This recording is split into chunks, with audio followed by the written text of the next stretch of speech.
जय श्री हरि।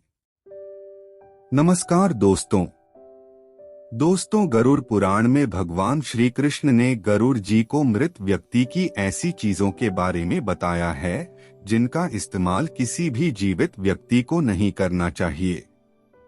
भगवान श्री कृष्ण कहते हैं कि प्रकृति का यह नियम है कि जिसका भी जन्म हुआ है उसकी मृत्यु भी निश्चित ही है। मृत्यु ऐसा सत्य है जिसे कोई भी नकार नहीं सकता है। मृत्यु निकट आने पर मनुष्य को अपने शरीर का त्याग अवश्य ही करना पड़ता है और शरीर के साथ वह व्यक्ति सभी भौतिक वस्तुओं का भी त्याग कर देता है, अर्थात मनुष्य मृत्यु के पश्चात इस मृत्युलोक की कोई भी वस्तु अपने साथ लेकर नहीं जा सकता है। उसके साथ केवल उसके पाप और पुण्य ही जाते हैं। यदि किसी मनुष्य ने अपने जीवन काल में पाप से अधिक पुण्य किए हैं तो उसी मृत्यु के समय कोई कष्ट नहीं होता है और उसके प्राण सहज गति से निकलते हैं। लेकिन जिस व्यक्ति ने जीवन भर पाप किए हो उसकी मृत्यु बहुत दर्दनाक होती है। उसे मृत्यु के समय बहुत पीड़ा सहन करनी पड़ती है। यमराज के दूत उस पर बिल्कुल भी दया नहीं दिखाते हैं और उसे अपने पास में बांधकर खींचते हुए यमलोक ले जाते हैं। यमलोक जाने के मार्ग पर उस पापी व्यक्ति को बहुत दुख होता है। वहाँ हाहाकार करता हुआ नरक के मार्ग पर चलता है, लेकिन यम के दूतों को उस पर दया नहीं आती है और उसे और पीड़ा देते हैं। श्री कृष्ण कहते हैं कि आत्मा का इस संसार में कुछ भी अपना नहीं है। आत्मा अमर है, उसका कभी अंत नहीं होता है। वह अपने कर्मों के अनुसार बार बार जन्म लेती है। मनुष्य का शरीर भी उसका अपना नहीं है, वह भी उसे कुछ ही समय के लिए ईश्वर द्वारा प्राप्त हुआ है, जो एक दिन पंचतत्व में विलीन हो जाएगा। किंतु फिर भी मनुष्य इस संसार में जन्म लेकर कई भौतिक उनके मोह में पड़ जाता है। मृत्यु के बाद भी उसका उन वस्तुओं के प्रति मोह नहीं छूटता है। श्री कृष्ण कहते हैं कि जब तक मनुष्य सांसारिक वस्तुओं का मोह त्याग करके संपूर्ण रूप से ईश्वर को अपना नहीं लेता, तब तक वह अलग अलग योनियों में जन्म लेकर पृथ्वी लोक पर ही भटकता रहता है। कभी कभी यह मोह इतना अधिक होता है कि वह मृत्यु के बाद भी इसी पृथ्वी लोक पर भ्रमण करता है, अर्थात वह प्रेत योनि धारण करता है। श्री कृष्ण कहते हैं कि यदि किसी मनुष्य की अकाल मृत्यु हो जाती है तो वह भी प्रेत योनि में चला जाता है और प्रेत योनि में वह अपने ही परिवार के लोगों को दुख देने लगता है। कई बार हम अपने मृत परिजनों की वस्तुओं को उनकी याद में अपने पास रख लेते हैं, यह उनकी वस्तुओं का उपयोग भी करने लग जाते हैं। लेकिन गरुड़ पुराण के अनुसार हमें मृत व्यक्ति की कुछ वस्तुओं का उपयोग कभी नहीं करना चाहिए, क्योंकि वस्तुओं के साथ उस मृत व्यक्ति की ऊर्जा जुड़ी हुई होती है। उस मृत व्यक्ति का उन वस्तुओं के प्रति मोह बहुत अधिक होने के कारण वह मृत्यु के बाद भी उन वस्तुओं से जुड़ा रहता है और यदि कोई इन वस्तुओं का प्रयोग करता है तो उसे कई परेशानियों का सामना करना पड़ता है। वह मृत आत्मा उसे कई प्रकार से कष्ट देने लगती है। इसीलिए किसी भी मनुष्य को मरे हुए व्यक्ति की चीजों का इस्तेमाल कभी नहीं करना चाहिए। चाहे तो आप उन वस्तुओं को संभाल कर अपने घर में रख सकते हैं अथवा उन चीजों को नदी के जल में प्रवाहित कर सकते हैं, लेकिन भूल से भी उसकी वस्तुओं का इस्तेमाल नहीं करना चाहिए। उस मृत आत्मा की शांति के लिए आप उस व्यक्ति की प्रिय वस्तुओं का दान करते हैं तो यह बहुत ही शुभ होता है। गरुड़ पुराण में मृत व्यक्ति की ऐसी 3 चीजें बताई गई है जिनका कभी भी इस्तेमाल नहीं करना चाहिए, अन्यथा मृत व्यक्ति की आत्मा पृथ्वी लोक पर ही शक्ति रहेगी और उसे कभी मोक्ष की प्राप्ति नहीं होगी अथवा उसे दूसरा शरीर भी कभी प्राप्त नहीं होगा। ऐसी आत्मा आपको भी अनेक प्रकार के कष्ट देती है। श्री कृष्ण कहते हैं, जब किसी की मृत्यु के बाद उस व्यक्ति को अगर प्रेत योनि मिलती है तो वह अपने ही परिवार को दुख देता है, इसीलिए उसकी वस्तुओं का उपयोग कभी नहीं करना चाहिए। तो चलिए जान लेते हैं उन 3 वस्तुओं के बारे में जो मृत व्यक्ति की कभी भी इस्तेमाल नहीं करनी चाहिए। सबसे पहले जानते हैं, और हाँ, अपने अभी तक हमारे चैनल हरि धर्म रथ को सब्सक्राइब नहीं किया तो चैनल को अभी सब्सक्राइब करें। और वीडियो अच्छी लगे तो लाइक करो और कमेंट बॉक्स में राधे राधे भी अवश्य लिखिएगा।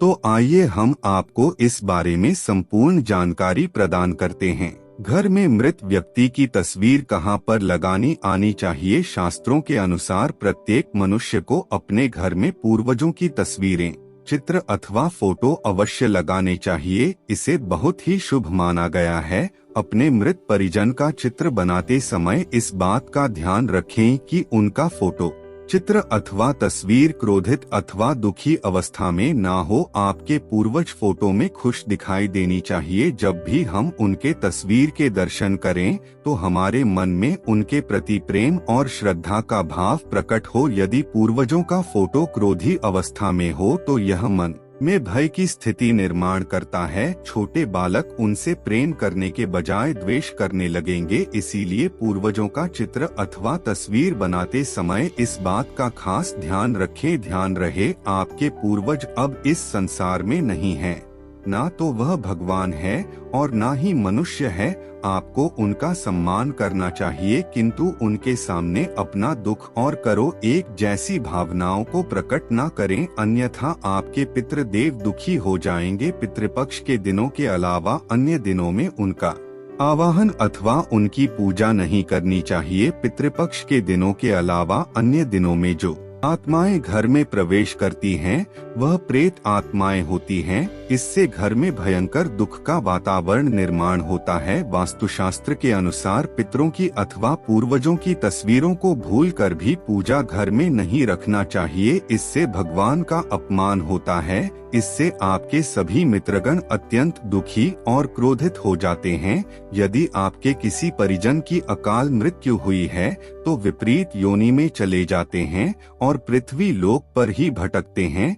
जब तक उनकी आत्मा की शांति के लिए नारायण बलि की पूजा नहीं की जाती, तब तक वह प्रेत आत्मा बनकर अपने ही परिवार के लोगों को परेशान करते हैं।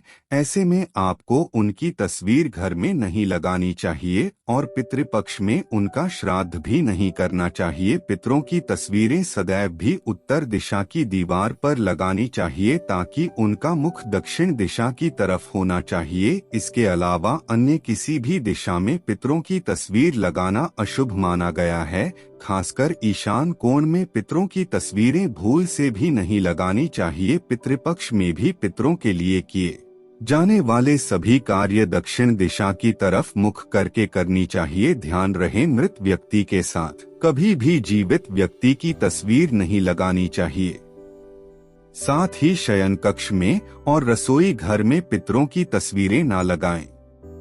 तो आइए जानते हैं मृत व्यक्ति की कौन कौन सी चीजों का उपयोग नहीं करना चाहिए। सबसे पहली चीज है मृत व्यक्ति के कपड़े। गरुड़ पुराण के अनुसार मृत व्यक्ति के कपड़ों का कभी भी इस्तेमाल नहीं करना चाहिए। उन्हें भूल कर भी पहनना नहीं चाहिए। ऐसा करने से मृत व्यक्ति की आत्मा उस व्यक्ति से जुड़ जाती है जो इनका इस्तेमाल करता है। मृत व्यक्ति की यादें उस व्यक्ति को सताने लग जाती हैं जो उनके कपड़ों का इस्तेमाल करता है, जिस कारण वह व्यक्ति मानसिक और शारीरिक रूप से कमजोर हो जाता है। उस व्यक्ति को अपने मृत परिजन की ऊर्जा का एहसास भी होने लगता है। इसलिए मृत व्यक्ति के कपड़े कभी भी नहीं पहने चाहिए। व्यक्ति के कपड़े हमेशा दान कर देनी चाहिए, जिससे उसकी आत्मा को शांति प्राप्त हो जाती है। दूसरी चीज है मृत व्यक्ति के गहने। गरुड़ पुराण में कहा गया है कि मृत व्यक्ति के गहने भी उसके कपड़ों की तरह ही उसकी ऊर्जा के स्रोत होते हैं।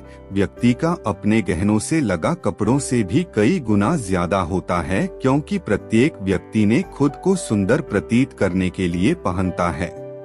लेकिन जब व्यक्ति की मृत्यु हो जाती है और उसके गहने कोई दूसरा व्यक्ति पहन लेता है, तब मृत व्यक्ति की आत्मा असहज महसूस करने लगती है। वह आत्मा उस व्यक्ति को परेशान करने लग जाती है। आत्मा मुक्त की राह पर न जाकर किसी मृत्यु लोक में अपने ही परिजनों को ही परेशान करने लग जाती हैं। इसलिए मृत व्यक्ति के गहनों का कभी भी इस्तेमाल नहीं करना चाहिए। व्यक्ति की मृत्यु के बाद उसके गहनों को गलाकर अन्य आभूषण करवा लेनी चाहिए, अन्यथा उन्हें मंदिर में दान कर देना चाहिए। तीसरी चीज है मृत व्यक्ति की घड़ी। कपड़ों और गहनों की तरह घड़ी भी एक मृत व्यक्ति की प्रमुख ऊर्जा स्रोत होती है। गरुड़ पुराण में घड़ी के बारे में नहीं कहा गया है, लेकिन अनेकों ज्योतिष शास्त्र यह बताते हैं कि मृत व्यक्ति की घड़ी भी उससे जुड़ा का कार्य करती है, क्योंकि घड़ी उस व्यक्ति से जीवन भर जुड़ी रहती है और उसके समय का निर्धारण करती है।